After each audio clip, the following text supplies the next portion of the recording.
un travelling arrière. Un travelling arrière, déjà, c'est un mouvement qui est assez rare pour un film de, pour un film de pour un film de 1914, entre guillemets. Mais surtout, ce qui est intéressant, c'est que d'abord, c'est un des premiers films à twist final. Je suppose que vous savez ce que c'est qu'un twist final. Hein. L'exemple type, c'est le film Sixième Sens ou Usual Suspect, etc. C'est tous des films que je ne raconte pas, puisqu'évidemment, si on les raconte comme le principe est d'avoir un twist final, ben c'est gênant pour regarder le film. Mais ici, on ne s'attend pas à ce qu'au bout du compte, ce ne soit pas la suite de leur vie, mais que ce soit simplement une situation où ils sont devenus effectivement acteurs de théâtre et où ils sont sur une scène.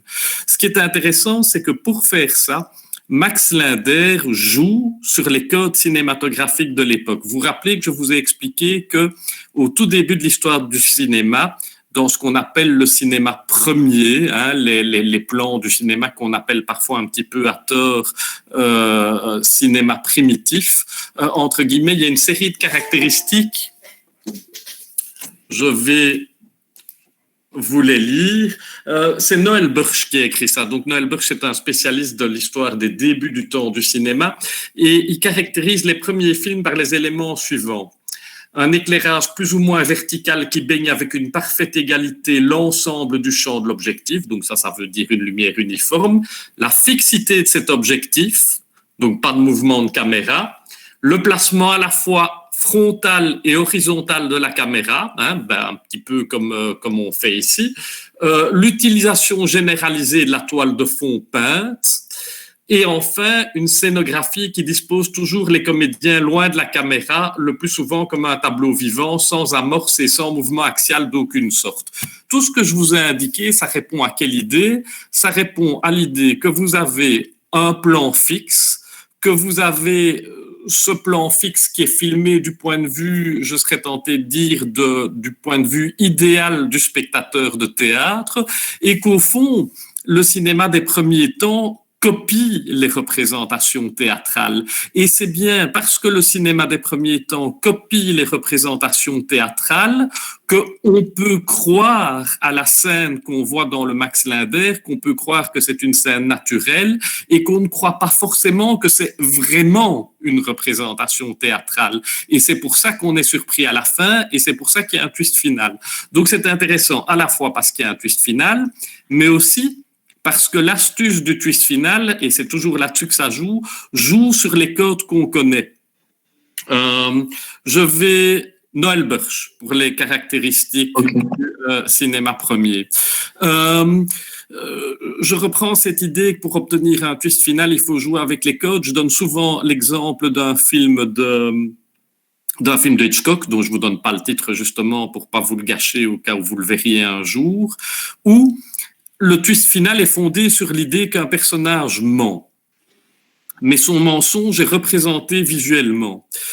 Pour un spectateur contemporain, pour vous, c'est quelque chose de tout à fait plausible qu'un mensonge soit représenté visuellement. Mais à l'époque où Hitchcock tourne son film, on ne peut accepter qu'un personnage mente que si c'est exprimé uniquement verbalement. Le mensonge est considéré comme étant seulement verbal. Autrement dit, s'il y a une représentation visuelle de son mensonge, hein, s'il dit voilà, je suis allé à tel endroit et qu'on le voit aller à tel endroit, on considère que c'est l'expression de la réalité et que ça ne peut pas être un mensonge. D'accord? Et c'est parce qu'il joue sur ce code-là que le spectateur est surpris à la fin, alors qu'il n'aurait pas été surpris si Hitchcock s'était borné à ce que son personnage parle pour exprimer le mensonge. Si vous voyez de la même façon, si vous voyez Sixième Sens pour ceux qui ont vu le film, j'imagine beaucoup d'entre vous,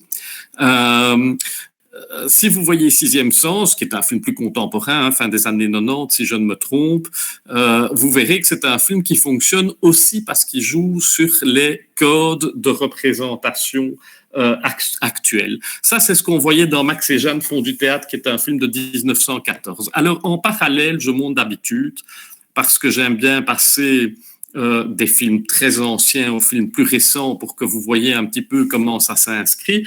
Je vous ai demandé de regarder un extrait du film de Truffaut, Le Dernier Métro, Non, c'est pas Suspicion pour celui qui écrit c'est Suspicion, ça n'est pas le cas. Mais voilà. Ce film Le Dernier Métro, vous l'avez regardé, j'espère, le petit extrait que je vous ai demandé de regarder? Oui. Voilà, je vais pas attendre. Vous êtes combien? Vous êtes 100. Je vais évidemment pas attendre 100 réponses. Et je vais supposer que vous l'avez effectivement regardé. Voilà, je vois une série de oui. Vous avez vu que cette scène est le décalque tout à fait exact de Max et Jeanne font du théâtre. Bon, normalement, je vous passe l'extrait, donc ici, je vais un petit peu expliquer ce que vous avez en principe vu. Vous avez d'abord un plan où la caméra accompagne Catherine Deneuve dans la pièce qui sert d'hôpital. Hein, vous vous rappelez de ça, avec un plan de coupe à un moment donné sur des infirmières. Et puis à un moment donné, Catherine Deneuve rejoint dans le plan Gérard Depardieu. Vous avez un petit plan, je vais dire un plan moyen, où vous les avez ensemble, qui est un petit peu un plan d'installation pour que, comme d'habitude, on se retrouve dans l'espace. Et puis, vous avez entre eux ce qui n'est pas vraiment un champ contre champ. La caméra passe de l'un à l'autre. On ne peut pas dire que c'est vraiment un champ contre champ, puisqu'en réalité, ils sont plus ou moins l'un à côté de l'autre. Vous vous rappelez ça? Ok. Ils sont plus ou moins l'un à côté de l'autre face à la caméra. La caméra alterne, j'allais dire, entre un plan serré sur les deux et des plans qui sont pas réellement un champ contre champ, mais où on passe de l'un à l'autre. Et c'est important que ce soit pas un champ contre champ, parce que c'est ce qui permet aux spectateurs à ce stade-là, d'une part, de voir ce qui se passe derrière eux, de voir l'arrière-plan, et d'autre part, c'est une logique par rapport au dispositif final, et là je vous spoilerai, hein, puisque en principe vous avez vu l'extrait de film, vous allez avoir, exactement comme dans le Max Linder, vous allez découvrir que c'est une pièce de théâtre, ce qui fait qu'il est logique qu'ils ne soient pas l'un en face de l'autre, puisque sinon, si on était dans le dispositif classique du cinéma, l'un en face de l'autre avec des chants contre chants, il ne serait pas du tout crédible que ce soit la représentation d'une pièce de théâtre à la fin, puisque l'un des personnages tournerait nécessairement le dos aux spectateurs. Donc, vous avez ce plan qui est filmé comme ça. Et rappelez-vous, à l'arrière-plan, il y a une fenêtre. Et à travers la fenêtre, on voit des personnages réels. On voit des personnages qui bougent. On a un vrai arrière-plan cinématographique. Et puis, François Truffaut utilise un plan de coupe qui est le même plan de coupe qu'on avait au départ avec les deux infirmières. Et puis, il revient sur le plan serré avec Depardieu et Deneuve, et puis en alternance, un plan sur l'un, un plan sur l'autre. Mais là, l'arrière-plan, ça n'est plus des personnages qui bougent vraiment, c'est une toile peinte. Et donc, il vous indique à ce moment-là qu'en réalité, on n'est pas dans le réel. Et puis, exactement comme dans le Max Linder, vous avez un travelling arrière, les rideaux qui sont... Ouais. La visioconférence est limitée à 100 personnes. En fait. Il y a des gens qui n'y arrivent pas à rejoindre. Ah, mais je ne sais pas pourquoi c'est limité à 100 personnes. Est-ce qu'il y a un élément technologique dans le drive de l'IAD qui permet d'accueillir seulement 100 personnes? Ah ouais? Quelqu'un sait? En fait, c'est que les entreprises qui peuvent être plus que ça, qui peuvent être 250, et pour le public, c'est 100 personnes maximum, en fait. Sur Meet. Oui. Il va falloir aller sur Skype. Je comprends le souci. Je comprends le souci. Oui, je vais me sacrifier, je vais partir moi. Non, mais je sais rien y faire. Je sais absolument rien y faire. On va le faire. Ah oui, enregistrement du cours. Ok. Et je fais comment pour enregistrer le cours? Mais quelqu'un a fait un enregistrement, je crois. Quelqu'un a fait un enregistrement? Vous pouvez m'indiquer ça sur le chat, hein, je le vois. Ah. Voilà, Laurent endosserait comme je l'ai enregistré, donc ça sauve personne. Ok. A priori, si c'est enregistré, il y a un truc qui le dit en haut à gauche, donc là, c'est pas le cas. Mais non, c'est sûrement quelqu'un qui utilise un logiciel externe. Mais c'est le premier qui est arrivé sur le Meet, hein, il me semble. Moi, je ne sais pas comment on fait, encore une fois. Vous étiez le premier sur le Meet? Pardon? Vous étiez le premier sur le lien Meet? Moi, non. Il y avait déjà des gens qui étaient là au moment où je suis arrivé. Voilà. Ah bah alors, attends, j'ai pas. C'est crack dedans, ça. Monsieur. Ouais. Mais sinon, en fait, il existe d'autres plateformes de stream qu'il faudrait peut-être voir si c'est possible d'utiliser pour les prochains cours. Écoutez, moi je pense, bon, ça je vais pas faire parce que je vais vous expliquer. Enfin oui, c'est vrai qu'à partir du moment où je passe pas les films, il n'y a pas de problème droit d'auteur. Écoutez, pour cette fois-ci, on va rien y faire parce que voilà, parce que c'est compliqué cette fois-ci. Mais pour la fois prochaine, je vais me renseigner pour voir ce qu'on peut faire technologiquement pour ceux qui excèdent le nombre de 100, puisque on m'a pas prévenu qu'il y aurait un problème avec ce nombre. On m'a dit que ça passait, que tous les étudiants de l'IAD avaient la possibilité de regarder. Je vois quand même que quelqu'un redit Florent Dostret, j'enregistre la fenêtre mythe et le son. Donc, il y a quand même quelqu'un qui enregistre, donc il pourra, j'imagine, assister les autres de cette façon. Et pour le sujet, je chercherai, je remercie effectivement l'étudiant qui s'en occupe et pour le reste, on verra la fois prochaine. Je repars sur le dernier métro. Donc, sur le dernier métro, vous avez, je redis, ce plan de coupe sur les infirmières, et puis on revient sur ce plan serré, ces plans en alternance sur Depardieu et Deneuve, mais cette fois-ci, on voit que le fond est une toile peinte. Évidemment, c'est une mise en scène qui est impossible en réalité. C'est pas une mise en scène qui est réaliste, c'est un truc que Truffaut utilise, et il joue sur ce jeu-là, entre guillemets, mais en attendant, il reproduit exactement le mécanisme de Max Linder dans Max et Jeanne font du théâtre pour obtenir une sorte de final twist, sauf que, si j'ose dire, comme on est dans le cinéma moderne n'hésite pas à jouer avec les codes, et au fond, Truffaut autodénonce son propre truc, c'est-à-dire que d'emblée, pour le spectateur qui est attentif, il lui indique « Regardez, il se passe quelque chose qui n'est pas normal dans la mise en scène. » Voilà. Avec Max et Jeanne font du théâtre, je vous ai envoyé le mail avec les films et avec le chapitre auquel ils se rapportent, je finissais le cours qui était consacré à ce début du cinéma français, et on va partir maintenant sur le cinéma hollywoodien. Pardon, monsieur. Oui. J'ai une question par rapport à ce dernier film. Vous pensez que comment il a fait au début, les gens qui bougeaient en arrière-plan, c'était un écran, par exemple? Quelle était la technique pour l'obtenir? Très franchement, je n'en ai aucune idée parce que j'imagine pas qu'il est tourné. On pourrait, à la limite, imaginer, mais j'en sais rien. Je le sais pas, j'étais pas sur le tournage, évidemment, et j'ai pas de renseignements par ailleurs, mais on pourrait tout à fait imaginer que le premier plan, celui qui est fait avec les gens qui se manifestent concrètement, soit réalisé dans des conditions normales de tournage, avec l'arrière-plan réel, entre guillemets, à travers la fenêtre. Il faudrait un petit peu voir avec la focale et tout si c'est possible. Et on peut tout à fait imaginer que pour le second plan, après la coupe avec les infirmières, là, il est placé un décor qui vient s'interposer entre... Pardon? Oui, le deuxième plan, ça se voit que c'est une image. Mais oui, évidemment.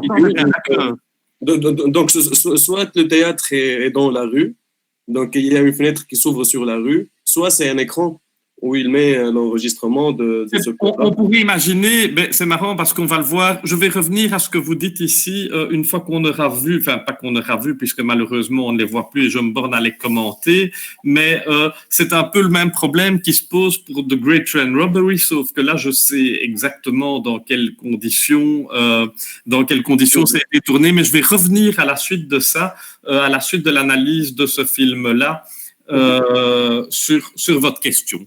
Avant de rentrer donc dans l'analyse du film à proprement parler, vous savez que je fonctionne chaque fois par l'analyse spécifique d'un film ou d'un extrait, mais avant de commencer là-dessus, je voudrais introduire brièvement la question de Hollywood. Donc vous savez tous que Hollywood est devenu un des centres mondiaux les plus importants du cinéma. On peut se poser la question de pourquoi à l'origine.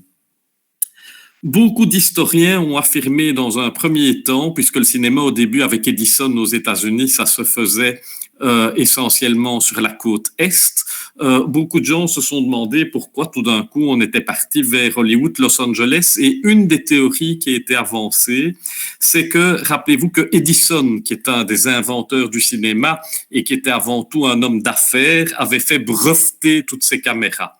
Au passage, c'est d'ailleurs pas des caméras qu'il avait inventées lui-même, ce qu'on appelle le Vitascope Edison. En réalité, il l'avait repris et il avait racheté le brevet à d'autres inventeurs. Toujours est-il qu'il possédait ce brevet. Et on a pensé que si les autres cinéastes s'étaient exilés et avaient rejoint, entre guillemets, Hollywood, c'était pour fuir Edison, d'une part pour fuir les procès qui étaient menés par Edison contre les gens qui utilisaient des caméras, qui utilisaient la pellicule, etc., au nom des brevets dont ils disposaient. Ça, c'est une première explication qui a été donnée. On disait même qu'à l'époque, la protection, entre guillemets, des moyens ne se faisait pas seulement juridiquement, mais aussi à coup de batte de baseball. Mais on sait aujourd'hui que c'est une légende. On sait que c'est une légende simplement parce qu'à Hollywood même, Edison a aussi ouvert des compagnies. Donc, par la force des choses, il ne fouillait pas Edison. Si on y réfléchit, l'explication est beaucoup plus simple et c'est une explication qui correspond. Rappelez-vous que je vous ai expliqué que au tout début de l'histoire du cinéma, le premier studio d'Edison, c'était le Black Maria et je vous ai expliqué que la toiture s'ouvrait et s'orientait au fur et à mesure vers le soleil parce que il était indispensable d'avoir la lumière du soleil. Idem pour les grands studios français, Gaumont, Pathé, etc., où les tournages se faisaient sous des verrières pour les mêmes raisons de luminosité qui étaient nécessaires. Idem pour en Angleterre, l'école de Brighton. Vous voyez que l'école de Brighton, c'est quoi Brighton? En réalité, c'est une station balnéaire, donc les mêmes questions de lumière. Et évidemment, Hollywood, c'est la même chose. C'est un endroit où il fait toujours ensoleillé, et donc c'est un endroit où il y a des conditions de lumière idéales à une période de l'histoire du cinéma où l'éclairage n'est pas du tout fait par des arcs électriques ou par du matériel de lumière artificielle, mais uniquement avec la lumière du jour. Ça, c'est une chose. Et une deuxième chose, c'est la grande variété des décors que vous pouviez avoir, puisque là, vous avez à la fois la mer, les déserts, les montagnes. Si vous voyez, par exemple, même les très vieux westerns de John Ford, oui, on parle bien du cinéma hollywoodien. Si vous voyez, par exemple, les très vieux westerns de John Ford, vous voyez que c'est déjà tourné dans des déserts. Plus tard, il ira à Monument Valley, etc. Mais c'est bien ce type de décor qui est nécessaire d'emblée. Ça, c'est la raison première de la constitution d'Hollywood. Alors, un des premiers cinéastes hollywoodiens qui a été connu, c'est un type qui s'appelle Porter. Je vous ai déjà parlé de Porter, rappelez-vous. C'est lui qui avait fait ce film... je recherche le titre, Life of an American Fireman. Vous vous rappelez, je vous ai montré ce film pour le comparer, qui était un film de 1903, pour le comparer à Fire de Williamson, qui était aussi un film de 1903. Et je vous avais expliqué qu'on avait pensé longtemps que Porter était l'inventeur du montage pendant ce temps, dont on a déjà parlé, alors que ce montage se trouve déjà, ce modèle de montage se trouvait déjà dans le film de Williamson, et qu'en réalité, le film de Porter, lui, avait été remonté ultérieurement, et qu'avant, il faisait des allers-retours. Oui, on parle effectivement de Porter, je réponds de temps en temps au chat que je vois. Et donc, le film de Porter que je vous ai demandé de regarder en dehors du cours, c'est un film qui est très connu, qui s'appelle The Great Train Robbery. Donc, la grande attaque du train, en gros, qui est un film qui doit faire une douzaine de minutes et qui raconte effectivement le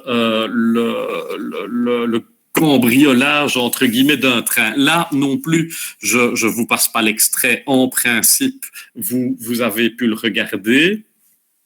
Vous avez vu, je retrace un petit peu le film, donc pas vraiment que je raconte l'histoire, mais j'explique le découpage du film. Hein.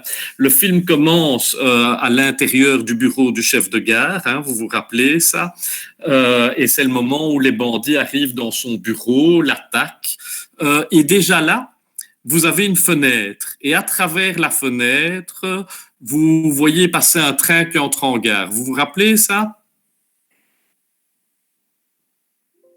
Oui. Ok. Du moment qu'il y en a un qui fait oui, ça me suffit. Et là aussi, vous pouvez vous poser cette question qui est un peu celle qu'on se posait. C'est pour ça que je disais que j'y reviendrai avec le film de Truffaut. Vous pouvez vous poser la question de comment il a fait. Et en réalité, là, il l'a fait avec un système très simple. Il l'a fait avec un système de cache contre cache. Le cache contre cache, c'est vraiment un des premiers effets spéciaux du cinéma. C'est d'une grande simplicité. En réalité, simplement, on met un cache qui correspond à une partie de la pellicule qui va être impressionnée. Ici, en principe, on peut le faire dans un sens comme dans l'autre, hein, mais on met un cache sur la partie qui correspond à la fenêtre, et donc on filme uniquement le décor, le bureau du chef de gare et l'attaque des bandits. Ok, on coupe, puis on rebobine et on met un contre-cache qui correspond à la partie de la pellicule qui a déjà été impressionnée. Et là, on filme le plan externe de l'arrivée du train dans la gare.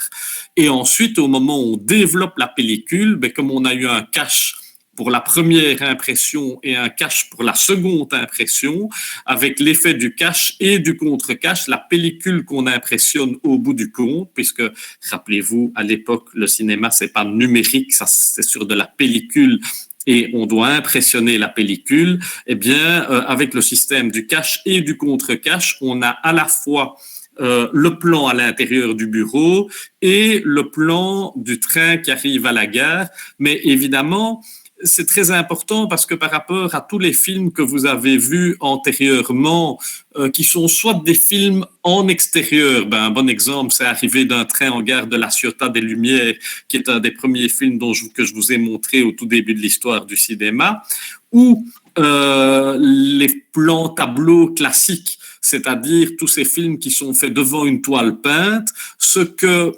Porter arrive à faire d'entrée de jeu et qui donne beaucoup plus de réalisme à son film et qui le rend beaucoup plus intéressant, en tout cas pour les spectateurs de l'époque, puisqu'évidemment, pour ce qui vous concerne, c'est un petit peu obsolète, c'est qu'on a à la fois une action en décor et en même temps, vous avez une action qui s'inscrit dans la fenêtre, qui donne plus de réalisme au film et qui permet au réalisateur de jouer sur les deux plans. Puis le plan après, c'est le plan autour du réservoir d'eau, hein, où les bandits arrivent, ils entrent dans le wagon et rappelez-vous, quand ils sont dans le wagon, mais le wagon est évidemment là aussi un décor qui correspond à un typique plan tableau. Quand ils sont dans le wagon, à travers la porte ouverte du wagon, on voit l'extérieur qui défile. On voit l'extérieur qui défile et donc on a le sentiment que le train avance et que le train avance à toute vitesse.